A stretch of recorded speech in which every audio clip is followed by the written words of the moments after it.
Well, they're on a 1-minute countdown right now. All air horns.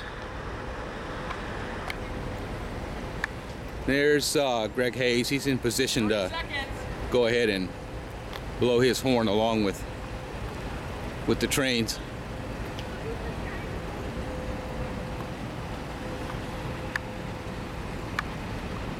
We're just moving around here a bit. 7, 6, 5, 4, 3, 2, 1. Train horns should be happening now.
And that is to commemorate 9/11 for those families, and I'm sure how it's involved everybody. Was that loud? And that Was that loud?